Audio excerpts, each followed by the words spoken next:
Let's go to Darren from Portsmouth. Can we get him on? All right, Dazza? Dazzler. Hello? All right, Dazzler. It's Dan, by the way, not. Oh, All right, Danny boy. I don't know how they got wrong there, but Danny boy, how are you? yeah, no, good. Thanks, lads. How are you doing? Yeah, we're good, mate. A bit frustrated with the performance, but what do you make of it? Yeah, a little bit frustrating. I thought first half we played all right. I think in the second half we really dropped off. It was quite poor. But I just wanted to call about Foden really on the left. I just really don't think it works. I don't know how you find the best out of him. But you've got the likes of Palmer, who's had the season of his life. Palmer can't play on the left either. You're getting the same player. But yeah, well, okay. You've got Gordon on the left. You got Gordon or Eze for me next game. I'd start Anthony Gordon. I'd personally go with Foden again. I'd go with Foden again, but if it doesn't work for the first 45, I'd take him off at half time. But Southgate isn't going to do that, so kind of point. It is a problem. There's partly it down to the fact that we don't have a natural left back, because what you really want, if Foden comes inside, that's all right as long as there's an overlapping naturally left-footed left wing back. But we don't have that. I just think I'm just not too sure what we do, because I think Foden is so good, and he's been, like I said, he's Premier League Player of the Season. But I just feel like he has to be in the team, but where you play him in that system. But he's got Premier League Player of the Season because he played right mid or number 10. And at the end of the day, Saka's put in a performance. He's good enough to play there. He gives you directness. You know, he makes things happen. And Bellingham's unbelievable. So he's not Premier League Player of the Season playing on the left. Simple as that. He's not a left winger. Or you play Foden in the 10, and Bellingham goes back with Royce. I know. Yeah, but then you lose that late run into the box, like the goal come from. It can still run in from that deeper position. I don't think we lose. I think what Southgate's had to wrestle with is the fact that he knows he's got two brilliant number 10s in Foden and Bellingham, and it now comes down to a preferential choice of, do you want Bellingham there or do you want Foden there? You're absolutely right, Dan. Bellingham can drop in there. But Jamie's right, because as soon as you drop in there, you lose that late run, that run into the goal is the perfect. Foden is probably not as good at doing that as Bellingham. I think in opening defences in that area, I think Foden is probably slightly better than Bellingham. But what do you want? So if Kane does drop deep and there's a gap, I can see why I'd rather Bellingham filling that space. And there's the problem you've got, and I'm not sure there's a right answer here.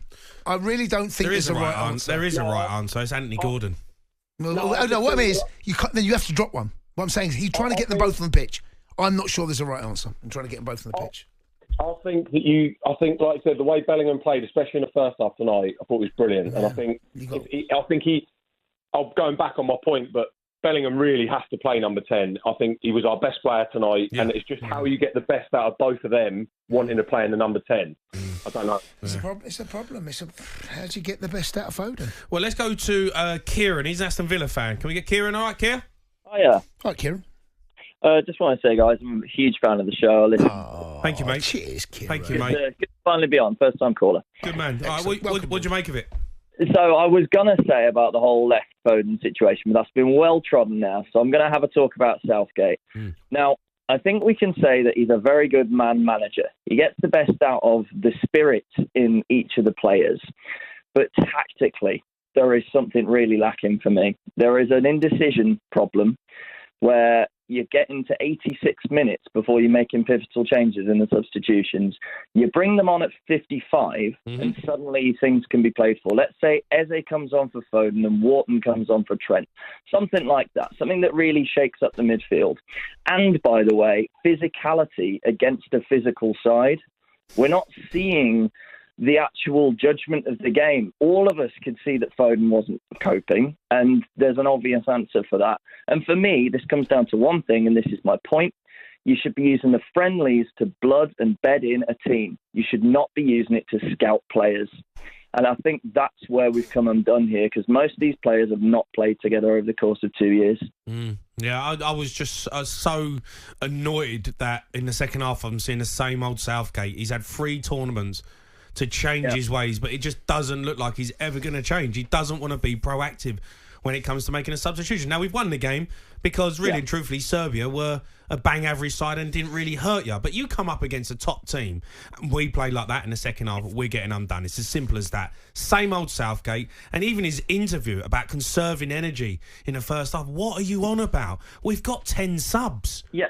This is the point at which you're supposed to be expending energy to show the other teams what we're made of, to show that we have the best attacking talent, some of it in the world. That we should be making our stance now. The same could be true of the Iceland game. I know there's injury concerns and you don't want to expend too much on a friendly, but let's have a look at Netherlands, for instance, who beat people 4-0, 4-0, 4-0. They are saying to other teams, as are the likes of Germany, France, Spain, they are saying we're a dominant side. Yeah. What we're saying is we're afraid. We're defensive. Come at us because we're going to try and spring you on the counter.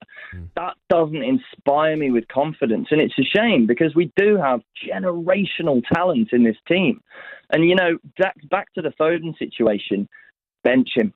You've got to bench him because then you have Bellingham for one game.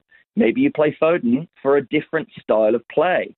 And then you're keeping both players fit, but both involved. It shows nous, and that's what we need. Yeah, absolutely. Kieran, top man, thanks for your call. The Sports Bar with Jamie O'Hara and Jason Cundy. Monday to Thursday nights from 10 on AM, on DAB, via the talkSPORT app and on your smart speaker. talkSPORT.